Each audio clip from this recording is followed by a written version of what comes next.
For millennia, the world was held in the grip of ice. It was a time of immense, bone-chilling cold, a time when colossal glaciers scraped across continents and sea levels plummeted, revealing long-vanished land bridges. This was the Pleistocene, an epoch of mammoth and saber-toothed cat, of cave lion and woolly rhino.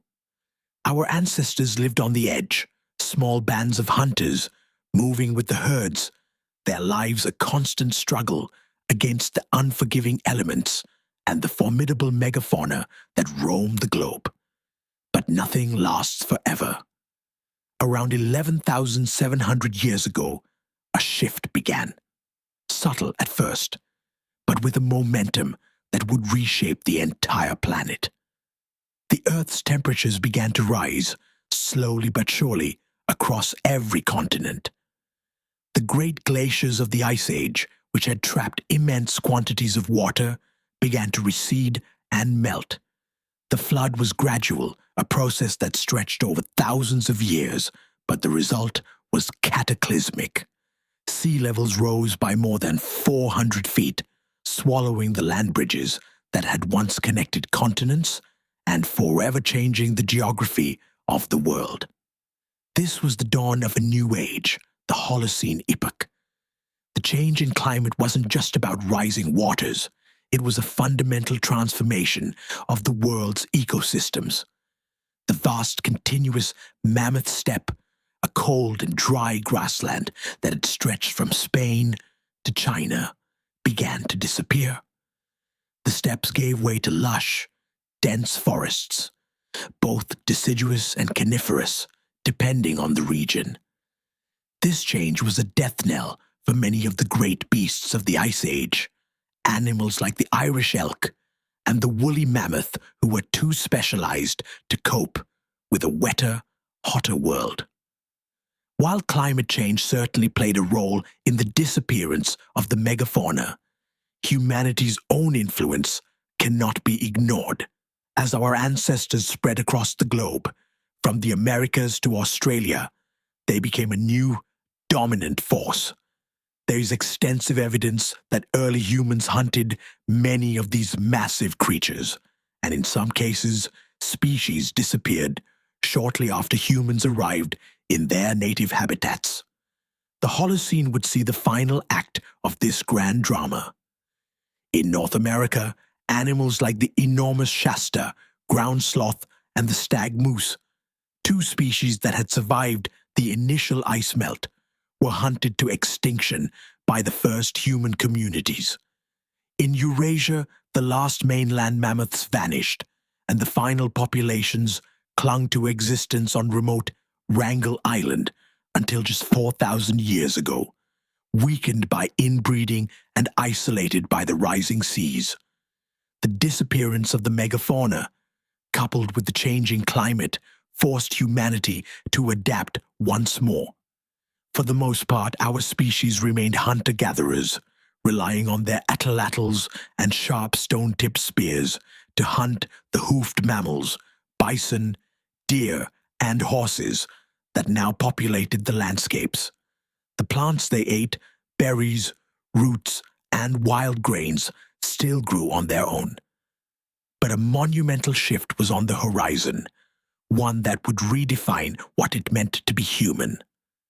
Between 10,000 and 12,000 years ago, in a region we now call the Fertile Crescent, a revolution began. It wasn't a single event, but a series of innovations driven by environmental change and population growth. Early humans, driven by a new understanding, began to settle into permanent communities. This was the dawn of agriculture, the Neolithic Revolution. They had grasped a simple but world-altering concept: seed domestication. By planting grains and tending to them, they realized they could harvest a repeatable, endless supply of food year after year. This meant they no longer had to constantly travel in search of new hunting grounds, and a steady food supply was, in theory, always at home. Over generations, this simple act evolved into a sophisticated science. They began to selectively breed their crops, choosing the seeds from the strongest, most resilient plants with the largest yields. This was the very beginning of human-directed evolution. By 9500 BC, the Neolithic founder crops, emmer wheat, einkorn wheat, barley, lentils, peas, chickpeas, and flax, had been domesticated and became staples of ancient diets. From the Fertile Crescent, the idea of agriculture spread like wildfire across the globe. Around 8000 BC, ancient Egyptians began farming the fertile banks of the Nile, while in China, early farmers were cultivating rice. The Americas independently discovered agriculture shortly after, but with their own unique crops: maize, tomatoes, potatoes, beans, and squash became staples of the New World. This new way of life slowly but surely replaced the old.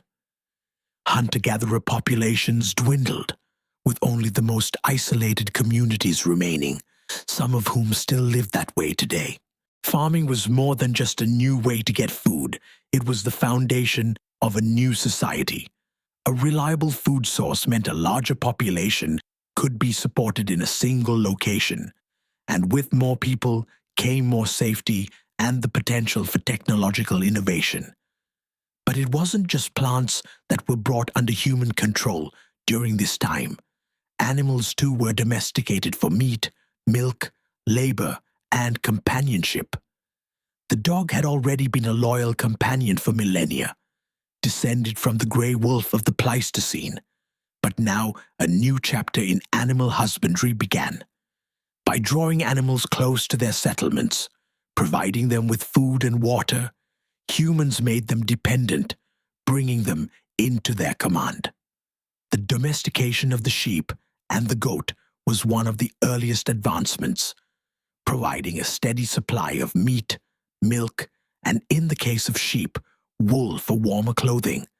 Then came the aurochs, the enormous wild cattle, from which modern cows are descended.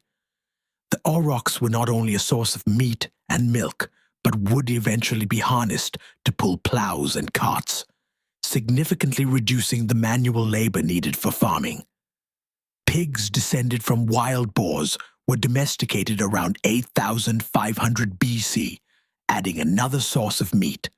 The dung from all these animals also served a crucial purpose, fertilizing the fields and ensuring a better harvest. Later still, donkeys and horses were domesticated, initially for their meat and milk, but eventually as pack animals, and most significantly, as mounts for fast-paced transportation. On horseback, a human could travel faster and farther, whether for trade or for war. One by one, more animals, from cats and chickens to camels and guinea pigs, were brought into the human fold. As humanity harnessed the power of plants and animals, a new technological age dawned. Around 8,000 years ago, the first evidence of metalwork appeared in the archaeological record in northern Iraq. It was just a few small beads strung together, but it was the start of a seismic shift. This was the dawn of the Chalcolithic Age, the age of copper. Humans soon discovered that metal was more durable and reliable than stone, and gradually, stone tools were replaced by copper ones. By 4500 BC, humans had learned to heat and smelt metal, shaping it into all manner of new and efficient tools. Copper knives replaced stone spearheads, and durable axes were used to clear forests and build stronger structures for settlements. This knowledge laid the groundwork for the Bronze and Iron Ages, where even stronger metals would allow for the creation of more sophisticated tools and eventually reinforced plows that could be pulled by domesticated animals, making agriculture even more efficient. But metal wasn't just a tool for building and farming, it was also a weapon. While primitive warfare had existed since the Stone Age, with tribal raids for resources, metal made it far more deadly. The Schlottermoor massacre in modern-day Austria, for instance, shows the brutality of this early conflict, where over 200 people were killed by blunt force trauma and arrows. The harnessing of copper and later bronze and iron allowed attackers to craft stronger knives, axes, and spearheads, while defenders could now encase themselves in metal armor, like the bronze dendra panoply from prehistoric Greece. As these ancient communities grew, so too did their cultures and belief systems. Archaeological sites like Starkar in northern England offer a glimpse into the spiritual lives of early Holocene humans. Here, researchers found strange headdresses made from the skulls and antlers of red deer, which likely had deep religious or ceremonial significance. It's believed that these Mesolithic communities had belief systems deeply tied to the natural world, with a pantheon of gods to explain the sun, the moon, and the changing seasons. Their rituals were likely not held in temples, but around bonfires after a successful hunt. Later in the Neolithic period, designated places of worship began to appear. At Çatalhöyük in modern-day Turkey, shrine-like structures have been found, and at Göbekli Tepe, some of the world's first true temples were constructed around 9600 BCE. Art too became a key way for these ancient peoples to express their beliefs and identity. Sculptures and paintings, often depicting animals and stylized humans, were common. Later, with the development of pottery, art became even more intricate, with geometric patterns and scenes of daily life. But perhaps the most enduring artistic legacy of the Holocene is the megalithic stone monuments of Europe and Asia. These menhirs, dolmens, and cairns served as everything from ceremonial sites to burial markers. The most famous of all, Stonehenge, may have been used to track celestial movements and mark the solstices. As settlements became more permanent and complex, the next logical step was the emergence of civilizations. The Fertile Crescent was once again a cradle of innovation, giving rise to the Sumerians around 4000 BC. With civilization came the world's first cities, like Uruk and Ur, and eventually the invention of writing systems to record histories, cultures, and daily life. This model of civilization spread, reaching South and East Asia and Southern Europe over the following millennia. We are still living in the Holocene epoch today, but the rise of humanity and our global expansion have not been without consequences. Just as we may have been responsible for the extinction of the Pleistocene megafauna, our growth has led to a string of additional extinctions. The elephant birds of Madagascar, the giant owls of Cuba, and the moas of New Zealand are just a few of the countless species we have lost over the course of our history. Some argue that our impact on the planet is so vast that we have entered a new geological age, the Anthropocene. From our earliest roots in the woodlands of the early Holocene, we have grown into a global species, conquering every environment and developing technologies that allow us to master the problems we face. We are a force of nature in our own right, a power for both good and bad. Climate change, overhunting, and habitat destruction are as much a threat today as they were at the end of the last ice age, a chilling reminder of how far we've come and how much we still have to learn.